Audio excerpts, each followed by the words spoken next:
Good morning all of you. नमस्कार सभी को। उम्मीद है आप सब अच्छे से पढ़ रहे होंगे। देखिए, शुरू करते हैं अपन आज की क्लास। तो अपन पढ़ रहे थे द्विसमाकलन, डबल इंटीग्रल। ठीक है, उससे संबंधित अपन ने बहुत सारे क्वेश्चन किए हैं और वो अलग अलग प्रकार के क्वेश्चन किए। ओके, थोड़ा सा मैंने आपको कहा था कि आप थोड़ा सा पहले वाला, जैसे 11वीं बारे में जो भी आपके डायग्राम है, जैसे परवलय है, दीर्घवृत्त है, वर्त है, तो उनकी जो कंडीशन है वो आपको पता होनी चाहिए, उनके समीकरण क्या है। ठीक है, तो देखिए इसी क्रम में हम आगे बढ़ते हैं और आज का जो पहला क्वेश्चन है वो शुरू करते हैं।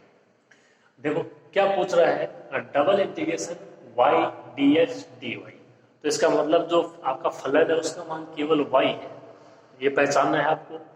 का मान ज्ञात कीजिए जहां समाकलन का क्षेत्र क्या है। देखो समाकलन का क्षेत्र है ये परवलय। एक परवलय तो है y square is equal to 4x, एक परवलय है x square is equal to 4ay से परिबद्ध है। मतलब तो आपका समाकलन का क्षेत्र है वो इन दोनों से परिबद्ध है, मतलब इन दोनों का उभयनिष्ठ है वो क्षेत्र है। कौन? समाकलन का क्षेत्र। तो वो आप हमारा डायग्राम बनाओगे, वहां से पता लगेगा कि कौन से इनके द्वारा परिबद्ध क्षेत्रफल है और वहीं से हमारा लिमिट निकल के आएंगे अक्ष की और वाई की। ठीक है, तो देखिए पर डायग्राम बनाते हैं। अब आपको इतना पता होना चाहिए कि जो ये है y square equal to 4x, इसका डायग्राम कहाँ पे बनता है, किस प्रकार बनता है।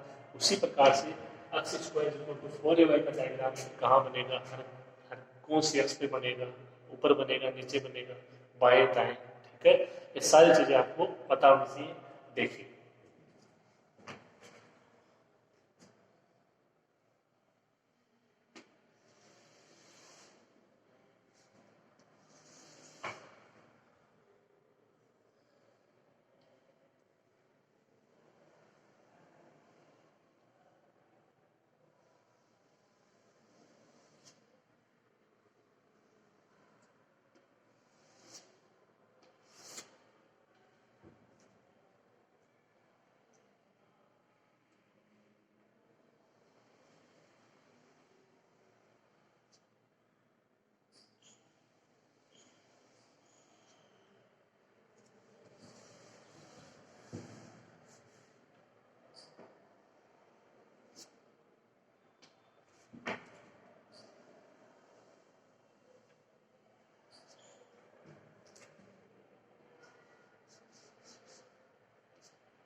ये देखो दो परवलय हैं। ये जो अपना परवलय है ये है y square is equal to 4x, और इसकी तो अपन इससे पहले वाली क्लास में चर्चा कर चुके हैं, x square is equal to 4ay।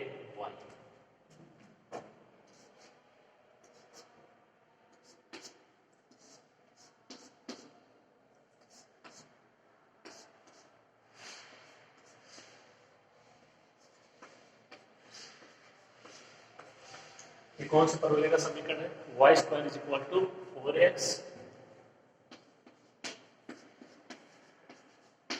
और ये x square is equal to 4ay। अब आपको देखना है कि इनका उभयनिष्ठ क्षेत्र कौन सा है, इनके दोनों के द्वारा परिबद्ध क्षेत्रफल कौन सा है। क्योंकि अगर आप इसकी इसकी इस क्षेत्र की और इस क्षेत्र की बात करोगे तो ये केवल किसी एक जो परवलय है उसी के द्वारा परिबद्ध है। अपने को ज्ञात करना है कि जो हमारा दोनों के द्वारा परिबद्ध हो। दोनों के द्वारा परिबद्ध देखो,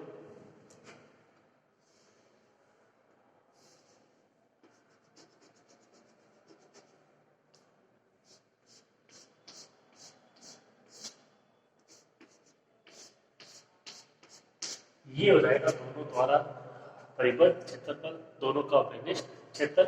उसको मैंने नाम दिया है आर। ये आपका मूल बिंदु और जिसके निर्देशांक 0 0। ठीक है, अब बात कर लेते हैं इसकी लिमिट की। तो लिमिट देखो, यहाँ से यहाँ के मध्य तो ये आपकी ऊर्ध्वाधर पट्टियाँ स्थित हो जाएंगी, और यहाँ से यहाँ के मध्य जो मान होगा वाई का वो जब विचरण करेगा। ओके, तो देख लीजिए कहाँ कहाँ पे मान। देखो अगर इसकी बात करें, आप ध्यान से समझना, इसकी बात करें तो ये कौन से परवलय का समीकरण है? X square is equal to 4ay। तो आप इसको ऐसे भी लिख सकते हो। देखो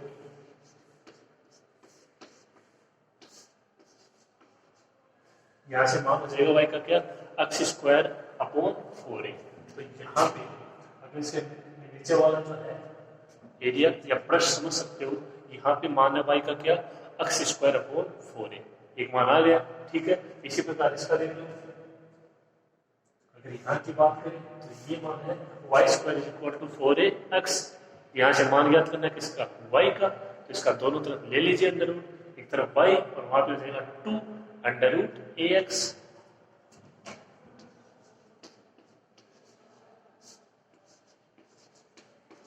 ये लो सिंपल सा है, होगी y की लिमिट कहां से कहां तक, x स्क्वायर अपॉन 4a से 2 अंडर रूट ax तक, न कि 2 अंडर रूट ax से x स्क्वायर अपॉन 4a। ठीक है, यहां पे आपको पता है x का मान 0, यहां पे हो चाहिए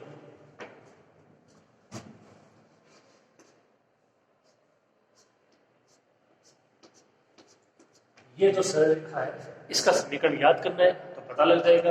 ये ऐसे समझ लीजिए कि जो बिंदु ए है उसके निर्देशांक याद करने हैं आपको, जो पहला निर्देशांक होगा वह का मान हो जाएगा। ठीक है, तो अब देखो सेम प्रोसेस है, इससे पहले वाली क्लास में जो अपन ने किया था, बिंदु ए है वो कहाँ पे स्थित है, बिंदु ए है वो परवलय y square is equal to 4x पर भी स्थित है, बिंदु ए है वो x square is equal to 4ay पर भी स्थित है। ठीक है, इसका मतलब आप ना किसी एक से मान निकाल के वो दूसरे में अप्लाई कर सकते हो, तो वहां से मान ज्ञात हो जाएगा x का। तो जो इसके यहाँ पे दो लिमिट x की होती है, दो लिमिट होती है y की, कुल 4 लिमिट है अपनी, उनमें से 3 तो ज्ञात हो चुकी है, एक और है तो उसको और देख लेते हैं। ठीक है, तो ये इस तरीके से आपको डायग्राम बनाना है, ये इनका परिबद्ध है नक्षत्र, और आपके अच्छे से क्लियर हो गया होगा। तो यहाँ पे देखो, यदि आपको ये नहीं पता कि y square is equal to 4x का डायग्राम यहाँ बनेगा, x square is equal to 4a का डायग्राम यहाँ बनेगा, तो इसका ओपेनिस्ट जो क्षेत्र है वो ज्ञात करना आसान नहीं होगा। ठीक है, इसीलिए कहते हैं जो आपका पीछे का है, जो बेसिक है, वो अच्छे से क्लियर होना ही चाहिए। ठीक है, देखिए अपन शुरू करते हैं।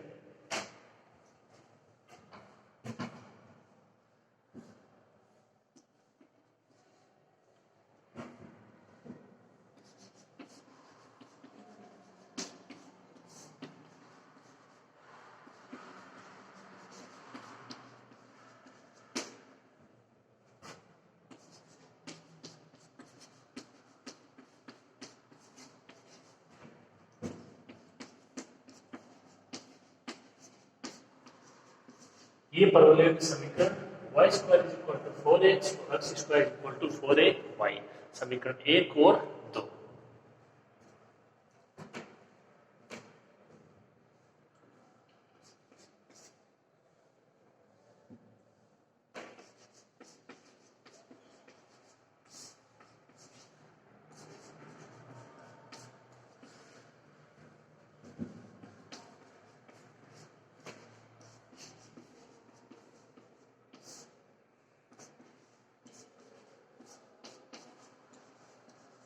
बोल सकते हैं अगर ये डायग्राम बन गया, परवलय 1 और 2 द्वारा जो परिबद्ध क्षेत्र है वो क्या है, R है।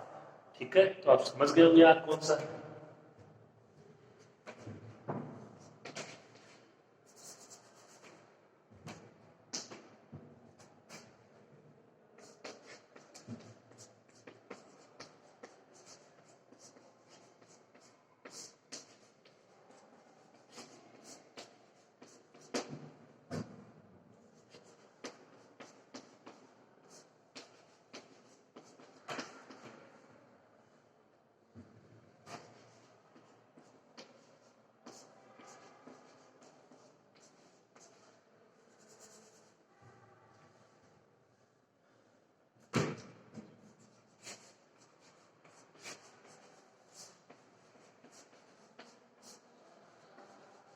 थोड़ा सा आप इसकी लैंग्वेज को लिख दें कि समीकरण 1 और 2 है, ऐसे बोल दो परवलय 1 और 2 है, उनके जो द्वारा परिबद्ध क्षेत्र है वो क्या है, R है, और जहाँ जो आपको जो द्वारा पट्टी है, ये द्वारा पट्टी आप समझ गए होंगे लैंग्वेज, इसमें कहाँ से कहाँ तक होता है विचरित y, x स्क्वायर को 4a से 2 अंडर रूट ax तक विचरित होता है। अब कौन रहेगा, x, तो x का एक तो अपने को पता है कि बिंदु O मूल बिंदु पर x बराबर 0, या जो आपकी ये है वाई एक्स, इस पर मूल जो अक्स है उसका मान 0, एक मान हो रह गया बिंदु ए पर। तो बोल देंगे अगर वो मान ज्ञात हो जाता है कि ऊर्ध्वाधर पट्टियां हैं वो अक्स बराबर 0 से अक्स बराबर इस मान तक मध्य उस मान के मध्य स्थित है। ओके, तो आप इसको लिखिए क्वेश्चन को, पहले इस डायग्राम को अच्छे से समझिए, अच्छे से बढ़ाइएगा सही से, ठीक है, और ये इसकी थोड़ी सी थ्योरी लिख लीजिए, फिर हम आगे करते हैं। ओके, उम्मीद करते हैं आपको इसका ये डायग्राम अच्छे समझ में आ गया होगा कि जो लिमिट है वो कहाँ से ज्ञात होती है। ठीक है, शुरू करो आप लोग।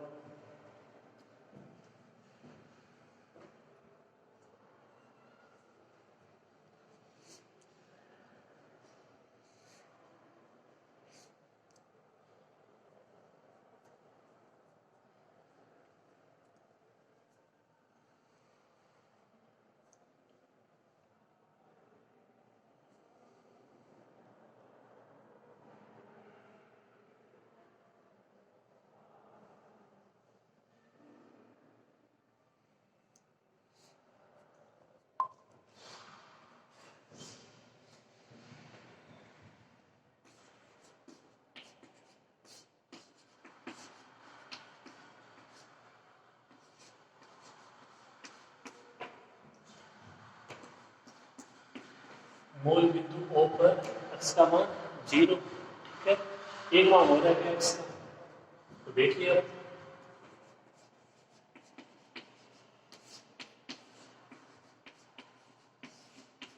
परवलय 1 व 2 से।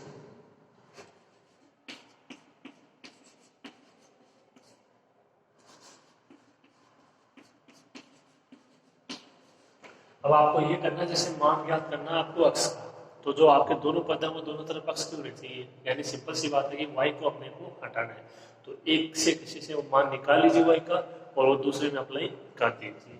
देखिए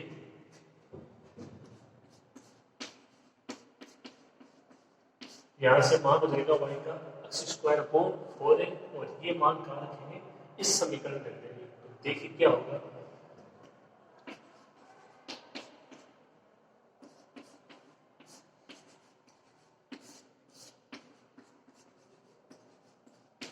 ये y स्क्वायर है, x स्क्वायर अपॉन 4a का होल स्क्वायर हो जाएगा इज इक्वल टू 4ax। इसको हल करते हैं, देखिए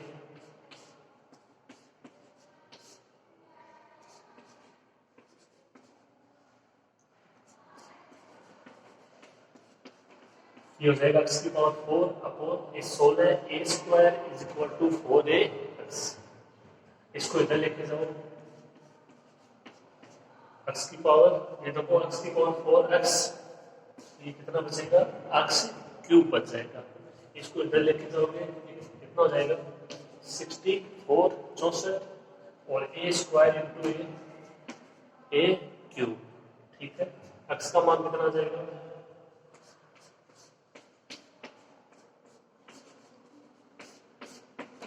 इसको कह सकते हैं 4a की क्यूब, ये आएगा, तो x का मान कितना हो जाएगा 4a हो जाएगा, x का मान क्या हो जाएगा 4a हो जाएगा। दोनों तरफ इसका ले लेंगे ना घनमूल, इसकी पावर a बटा 3, इसकी पावर a बटा 3 कैंसिल, x का मान 4a, ठीक है, तो x का मान आ गया 4a।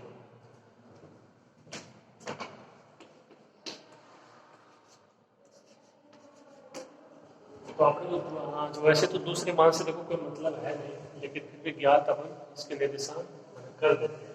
जो अपने को मान चाहिए था वो आ गया है, x is equal to 4a। Okay,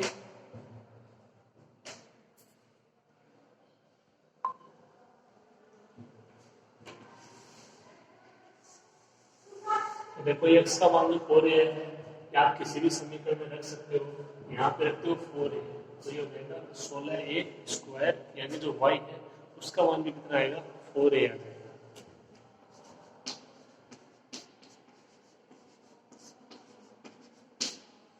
y square equal to 4ax, x की जगह 4a।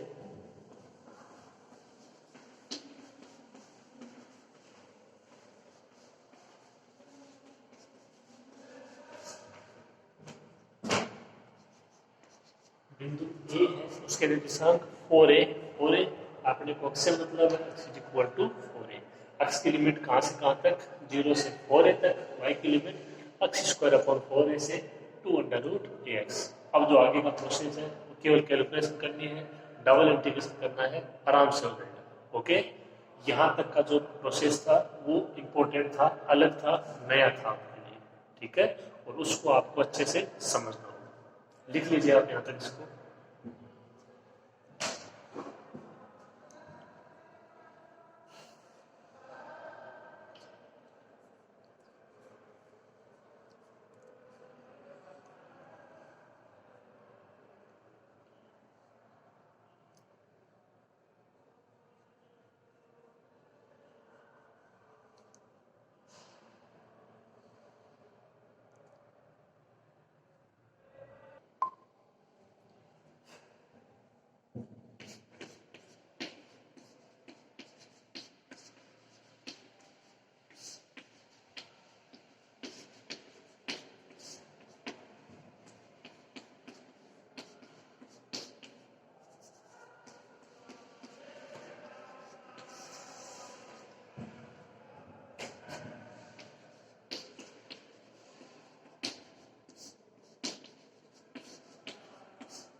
तो यहाँ से आप बोल सकते हो कि जो आपकी ऊर्ध्वाधर पट्टियां हैं वो अक्ष बराबर 0 से अक्ष बराबर 4a के मध्य स्थित है। दोनों लिमिट अपने पास आई गई। अब देख लेते हैं कौन सा समाकलन है।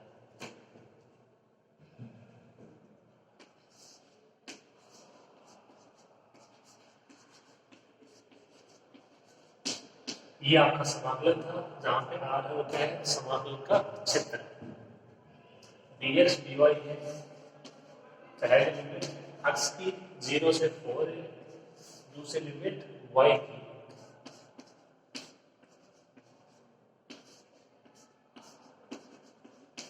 एक्स स्क्वायर अपॉन 4a से 2√ax y dx dy। dx dy है, पहले किसके सापेक्ष हो जाएगा, y के सापेक्ष।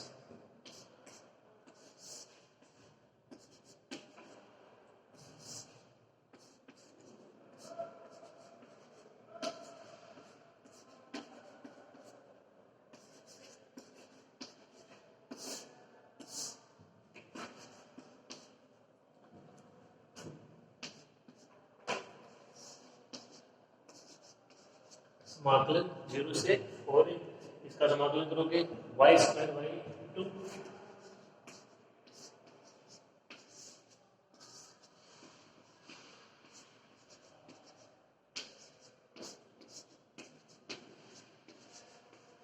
लिमिट अप्लाई जाएगी एक्स स्क्वायर अपॉन 4a से 2√ax। ये कांस्टेंट है, आप इसको बाहर भी ले सकते हो, इस पे तो लिमिट अप्लाई होने से नहीं।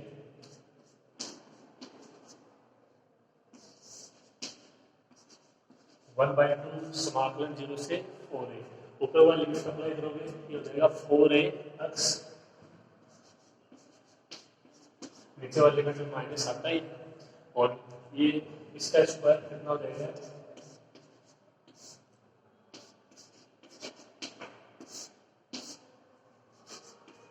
एक्स की पावर 4 अपॉन 16a स्क्वायर। ठीक है, अब इसका समाकलन हम आसानी से कर सकते हैं।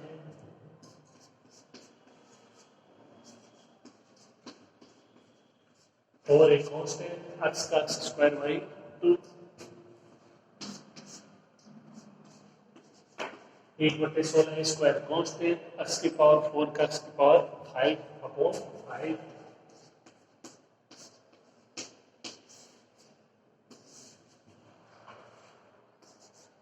इसकी लिमिट 0 से 4। ठीक है, सिंपल सी कैलकुलेशन है, ध्यान से कर लेना। लिखो इसको यहाँ तक।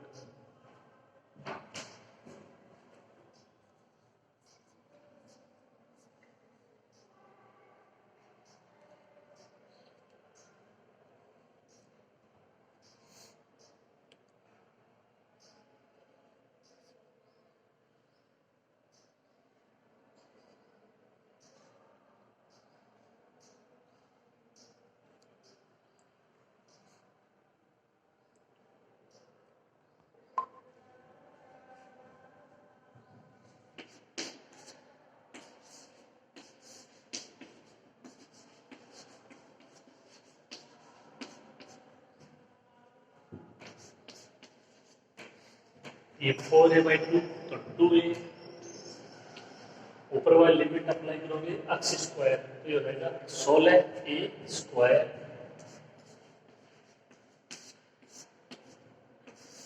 माइनस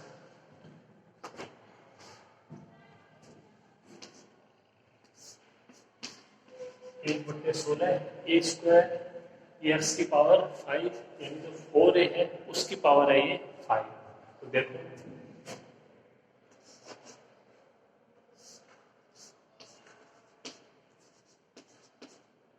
पर 4 की पावर 5 भी लिख देते हैं, कैंसिल हो जाएगा, देखो ये भी, और अपॉन में 5 है। अब यदि इसके नीचे वाली लिमिट की बात करें तो यहाँ से 0, यहाँ से भी 0।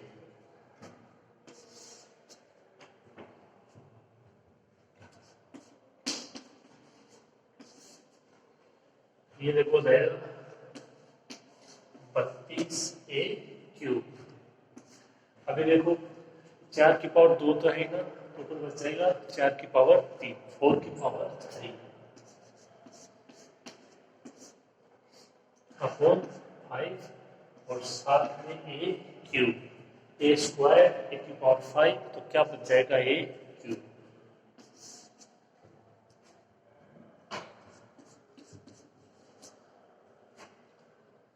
a³ भी यहां से देखो कॉमन आ जाएगा,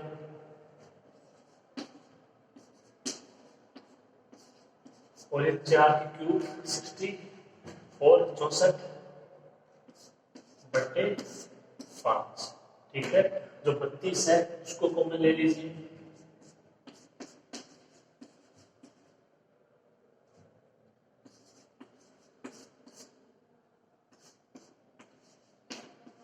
ये हो जाएगा 1 माइनस 2/5, ये ऊपर बच जाएगा 16 a³, ये 5 माइनस 2 तो 3/5, ये हो जाएगा 48/5 a³, 48/5 इंटू 8, ये इसका आंसर। ओके, कैलकुलेशन आप थोड़ा ध्यान से कर लेना, मिस्टेक नहीं होनी चाहिए। इसका आंसर हो जाएगा 48/5 a³। ओके, लिखो, इसको कंप्लीट करो।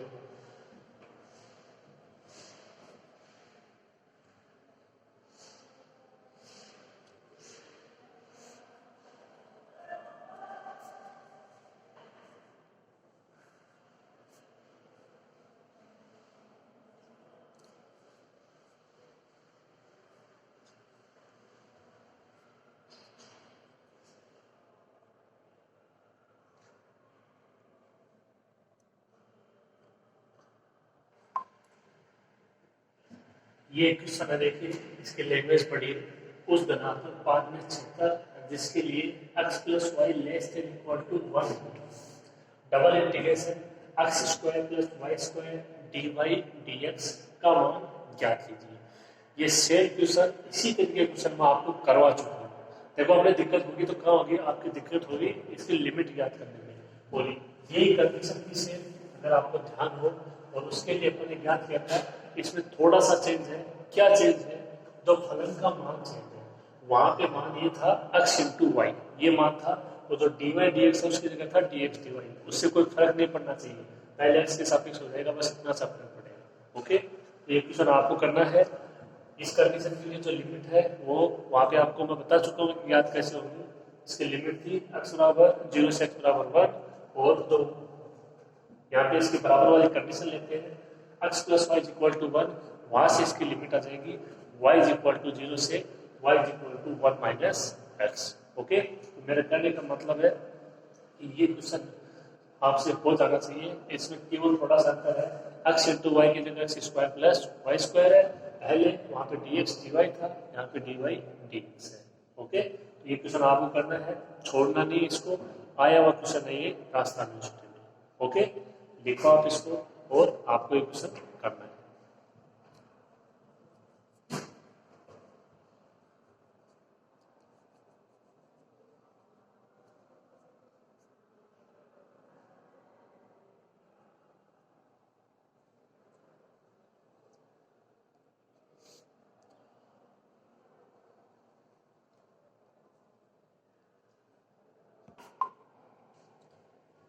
इसके बाद नेक्स्ट है, आगे बढ़ते हैं, ध्रुवीय निर्देशांकों में द्विसमाकलन।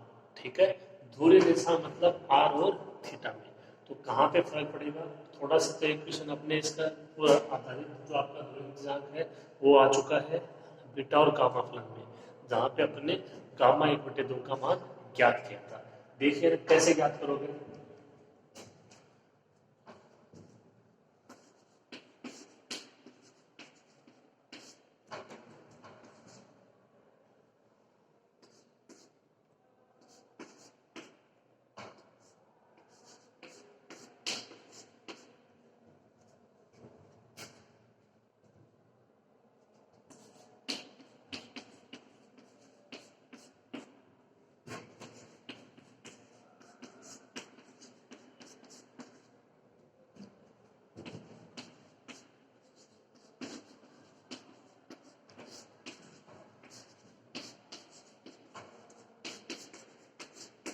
ये कोई मान है, देखो आर का f1 थीटा मतलब आर का मान है थीटा के पदों में, और आर का दूसरा मान f2 थीटा, और ये थीटा के कोई दो मान अल्फा से बीटा। मतलब यहाँ पे जो अपन लिमिट ज्ञात करते थे एक्स और वाई के लिए, वही लिमिट अब ज्ञात करेंगे इसके लिए आर और थीटा के लिए। ये मैंने यहाँ पे कोई प्रतिचित बोले हैं, और परिमित क्षेत्र ए हो तो देखिए क्या होगा।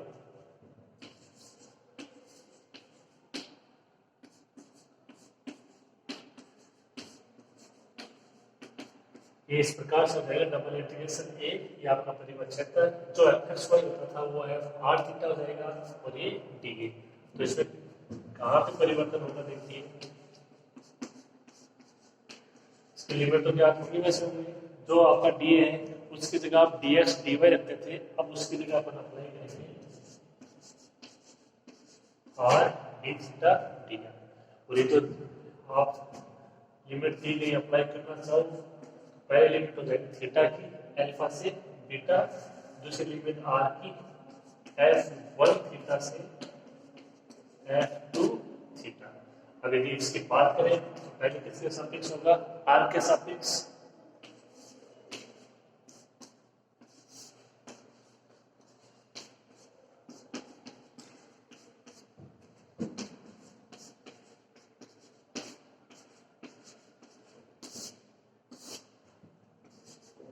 और जो मान आएगा उसका थीटा के सापेक्ष।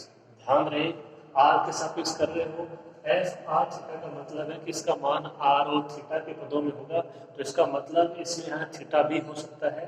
आर के सापेक्ष करोगे थीटा कांस्टेंट, और थीटा के सापेक्ष करोगे आर कांस्टेंट, वही सेम चीजें हैं, केवल इसके निर्देशांक का वो चेंज होगा। ओके, आप इसको थोड़ा सा लिख लीजिए, फिर अपन करते हैं इसके क्वेश्चन और एग्जाम्पल। ओके, नई चीज है, ध्यान से इसको थोड़ा सा देखिएगा।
ये आपको सारी चीजें पता है जो कि ध्रुवीय निर्देशांक और कार निर्देशांक में जो संबंध है उसको बताती है। x equal to r cos theta, y equal to r sine theta, x square plus y square r square हो जाएगा, और ये थीटा इक्वल टू जाएगा tan inverse y upon x। तो देखिए आपको करना क्या है, जो dA था उसकी जगह अपने कार के निर्देशांकों में dx dy लिखा था, उसकी जगह आप लिखोगे क्या are d theta d are, इस चीज का ध्यान रखोगे।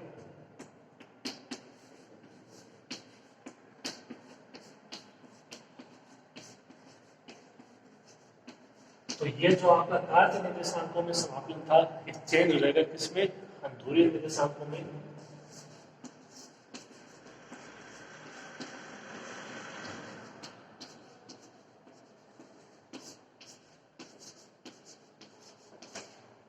इसके लिमिट होंगे जो भी, x की जगह आप आर कोस थीटा रखोगे, आपको जो भी फलन का मान दिया गया है, y की जगह r sine theta, dx dy की जगह r d theta d r. इसका आपको पता ही है, पहले किसके सापेक्ष होगा ये, आर के सापेक्ष। ओके, थोड़ा सा इनको लिख लीजिए, स्टार्ट करते हैं अपन क्वेश्चन।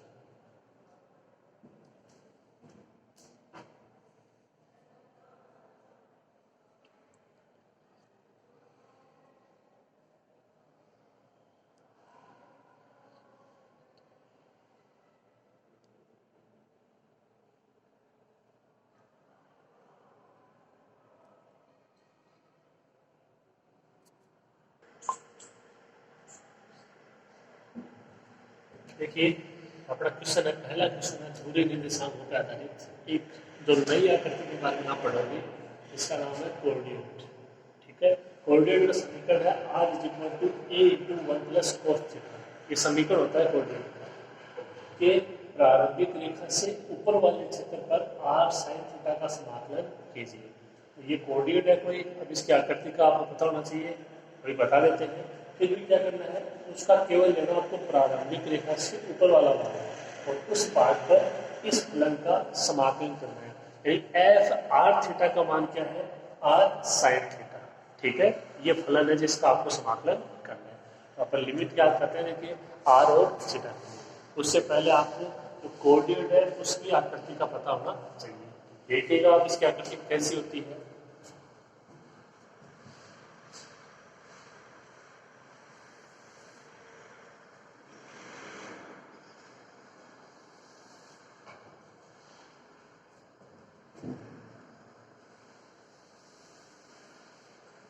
ये आकृति होती है, देखिए कोऑर्डिनेट की। ठीक है, अब क्या कह रहा है ये कि प्रारंभिक रेखा से ऊपर वाले क्षेत्र पर, प्रारंभिक रेखा बोलते हैं अक्ष को, आपको पता होगा। जो ये अक्ष है इसको बोलते हैं प्रारंभिक रेखा। प्रारंभिक रेखा से ऊपर वाले क्षेत्र पर, यानी ये आपको क्षेत्र इसमें नहीं देना। कोऑर्डिनेट जो आपका कोऑर्डिनेट है उसकी आकृति तो यही होती है, लेकिन ये कह रहा है कि यहाँ पे आपको लेनी है इसके प्रारंभिक रेखा से ऊपर वाले क्षेत्र पर ही इस समाकलन का मान ज्ञात करना। ओके, तो अपन केवल इसके ऊपर वाला क्षेत्र यहाँ से लेंगे।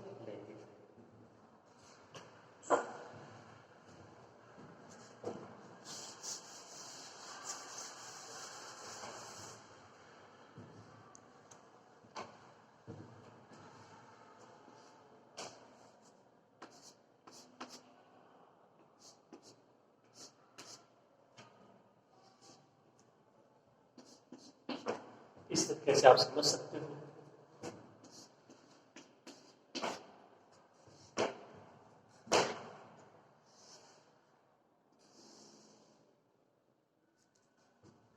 अब देखिए, अगर अपन बात करें कोऑर्डिनेट की तो उसका समीकरण है r is equal to a into one plus cos theta.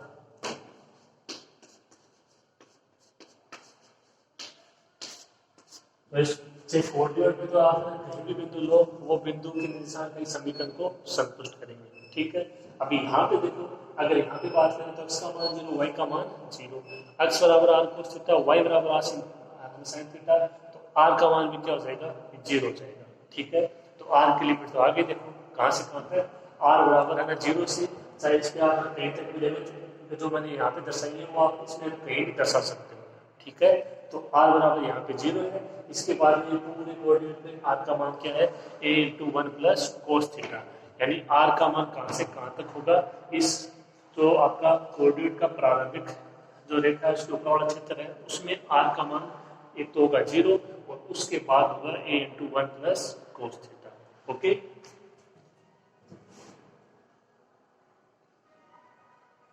अब रह गया थीटा। तो अब देखो स्टार्टिंग की बात करें तो स्टार्टिंग में जो कोण होता है थीटा, वो आपका जो भी कोण होता है प्रारंभिक वो होता है 0। जैसे अपन यहाँ की स्टार्टिंग की बात करें तो यहाँ पे क्या है 0, और फिर धीरे धीरे बढ़ेगा 15 डिग्री, 30, 45, 60 और क्या होता है 90। ठीक है, तो अगर यहाँ की बात करें तो थीटा बराबर कितना है 0, प्रारंभिक कोण का मान 0, और उसके बाद देखो यहाँ से लेके यहाँ तक आ रहा है।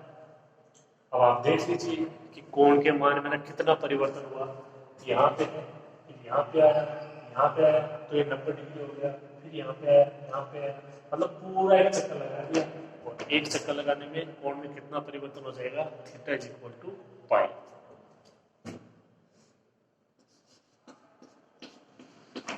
प्रारंभिक रेखा से ऊपर वाले की बात कर रहे हैं, यहाँ पे अगर और आता तो इसको वो ले लेते कोण को, लेकिन अपने को केवल प्रारंभिक रेखा से ऊपर वाला क्षेत्र लेना है, तो प्रारंभिक रेखा से ऊपर वाला क्षेत्र है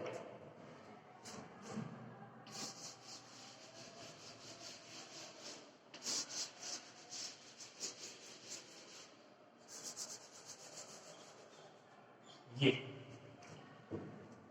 इसमें जो आपका, आप इसको समझ सकते हो कि ये कोण है कोई थीटा, और इसमें थोड़ा सा परिवर्तन हो जाएगा थीटा, जो कि आपकी ऊर्ध्वाधर पट्टियां हैं। तो इसमें जो आर का मान है वो क्या हो जाएगा, 0 हो जाएगा। आर बराबर 0 से कहाँ तक हो जाएगा, a/1 प्लस कोस थीटा, कोई दिक्कत नहीं होगी।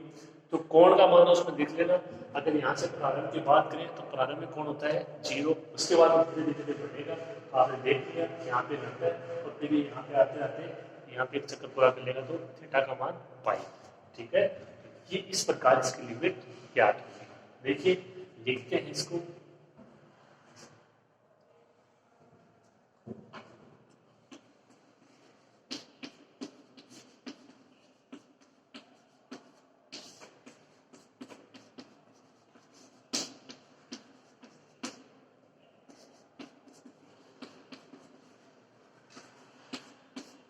ये कोऑर्डिनेट का समीकरण r is equal to a/1 plus cos theta.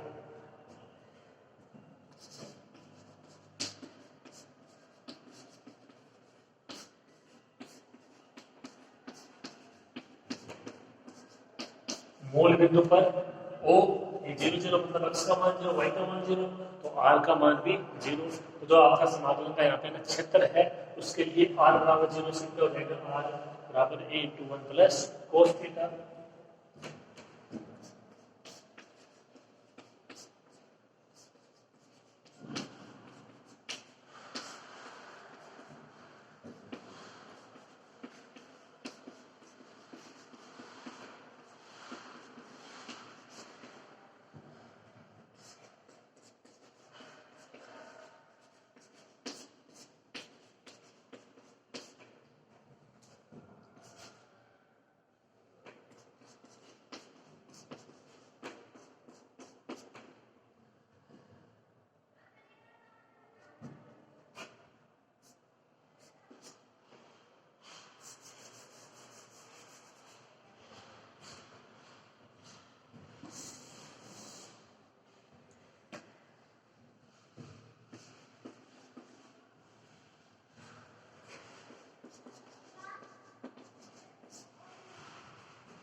तो यहाँ पे जो समाकलन का क्षेत्र है वो r बराबर 0 से a/1 प्लस कोस थीटा, और जो थीटा का मान वो 0 से पाई के मध्य स्थित हो जाएगा समाकलन का क्षेत्र। ये आप इसको डायग्राम में देख सकते हो। ओके, अब जो अपना फलन का मान है उसके लिए ज्ञात करते हैं। तो देखिए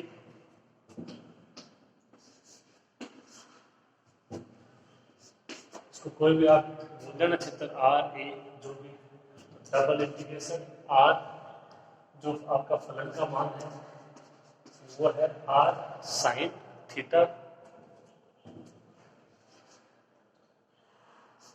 और इसको चाहे तो आप एक बार dr बोल दो, या यहीं से लिखना चाहो तो यहीं से आप अप्लाई कर दो r d थीटा dr।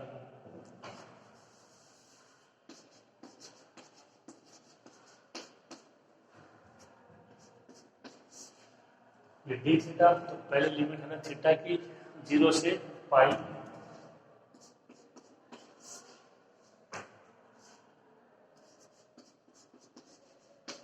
दूसरी लिमिट आर की 0 से a/1 प्लस कोस थीटा,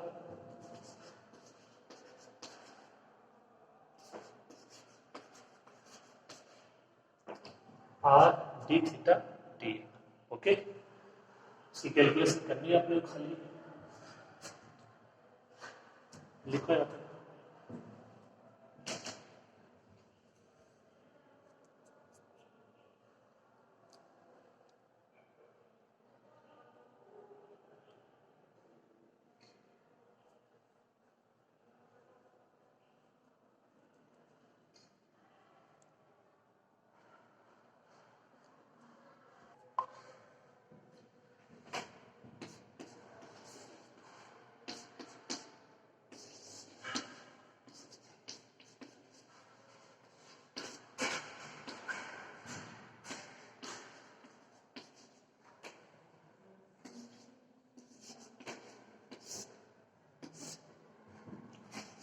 तो पहले आपके सफिक्स होगा तो ये डी आर आ जाएगा और बाकी बाहर आर पे सफिक्स कर रही हो एक कांस्टेंट बाहर ले सकते हो आप इसको।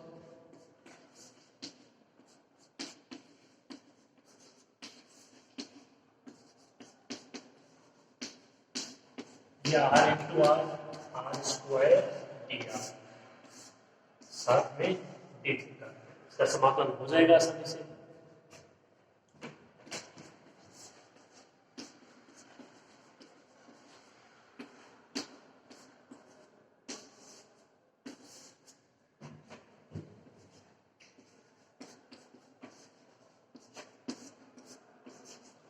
आर स्क्वायर का समाकलन आर क्यूब बाई 3 और इसकी लिमिट 0 से a into 1 plus cos theta, ये लिमिट अप्लाई कर देते हैं।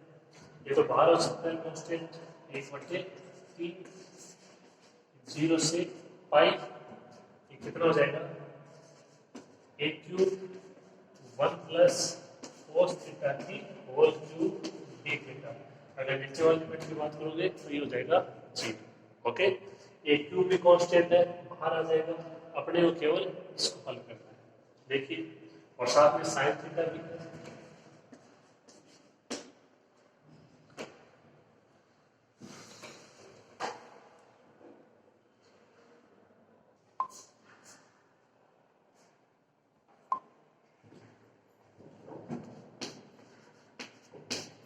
एक क्यूब बाई 3 है, एक कांस्टेंट राशि बाहर जो समाकलन के अंदर मान बचा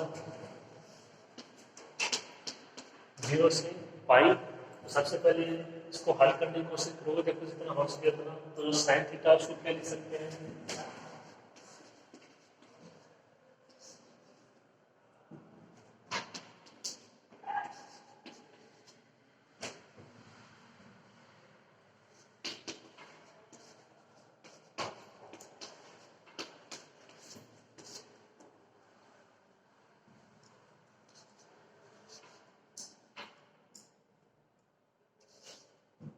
ये देखो जो साइन थीटा है उसका मान हो जाएगा ए क्यूब, तो बाहर तो ए क्यूब बाई 3 तो बाहर हो जाएगा समाकलन से 0 से पाई। ये जो साइन थीटा उसको लिख दिया 2 sine theta by 2 cos theta by 2 रे 1 कोस थीटा का मान 2 cos square theta by 2 minus 1। ये 1 से 1 कैंसिल, ये 2 बाहर आ जाएगा 2 ए क्यूब बाई 3 ये 2 इससे तो क्यूब है, चलो एक बार छोड़ो। समाकलन 0 से पाई, ये sine theta by 2 cos theta by 2, इसकी क्यूब करते हो तो 2 की क्यूब 8 हो जाएगा।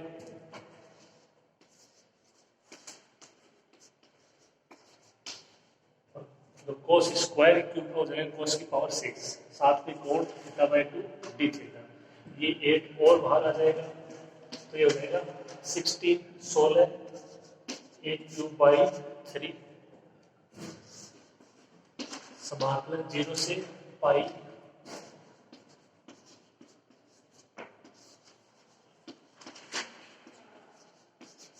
साइन थीटा बाई 2 कोस की power 7 theta by 2 D theta. आप समझ गए होंगे कौन से प्रोसेस से होने वाला है। तो थीटा बाई 2 है उसकी जगह ले लेंगे कोई दूसरा कोण,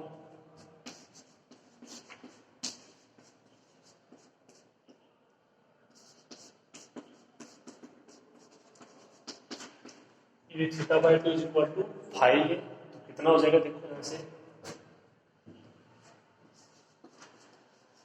तो थीटा उसका मान 2 5, तो यहाँ से ना डी थीटा का मान कितना हो जाएगा 2 इंटू डी 5। मतलब यहाँ से थीटा बराबर 0 तो 5 बराबर 0 और थीटा बराबर पाई तो पाई बराबर 2। रूल अप्लाई हो जाएगा ये जो अपन ने पढ़ा था बीटा फलन और गामा फलन के अंतर्गत। ओके, तो वो भी यहाँ पे काम में आएगा। लिखो इसको यहाँ तक थोड़ा सा और है।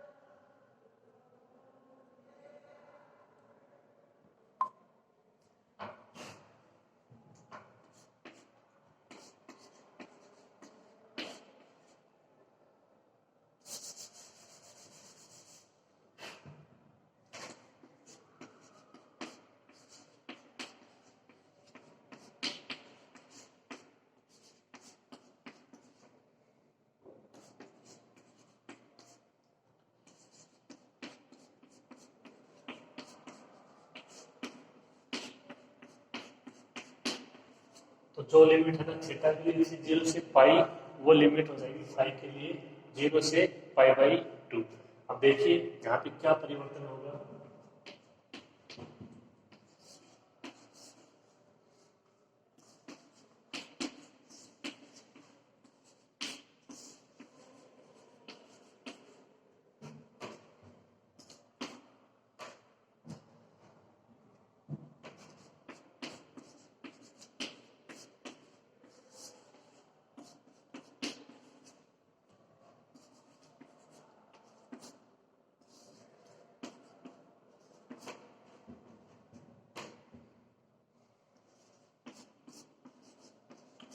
ये इसमें चेंज हो जाएगा थोड़ा सा, ये कट्टू भी बाहर आ जाएगा।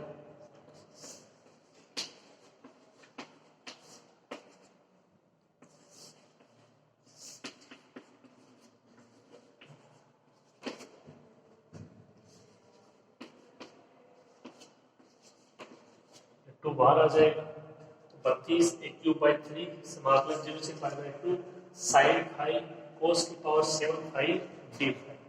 ठीक है, अब यहाँ पे आप इसमें आसानी से फॉर्मूला अप्लाई कर सकते हो।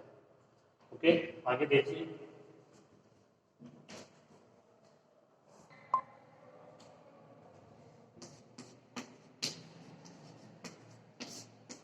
तो यहाँ पे m का मान है 1 और n का मान है 7 और इससे सारी कंडीशन है ना सेटिस्फाई हो रही है। इसके लिमिट भी सेम है, कोण भी सेम। ठीक है, n का मान 1 तो क्या हो जाएगा, ये था गामा n प्लस 1/2 n की जगह 1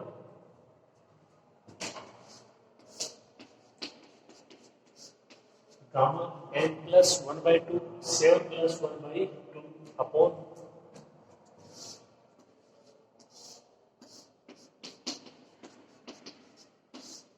2 गामा n प्लस 2/2।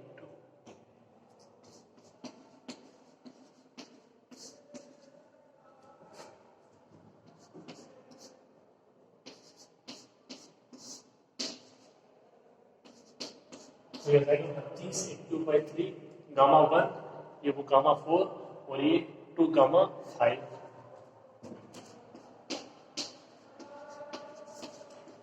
बत्तीस a³/3 इसका मान 1, ये फैक्टोरियल 3।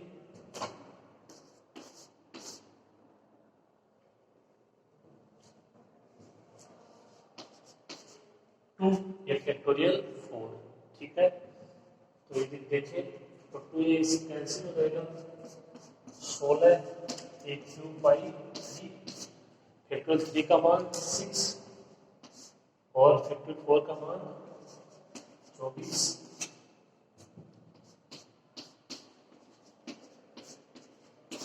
16 a³/3 इसका मान 1/4,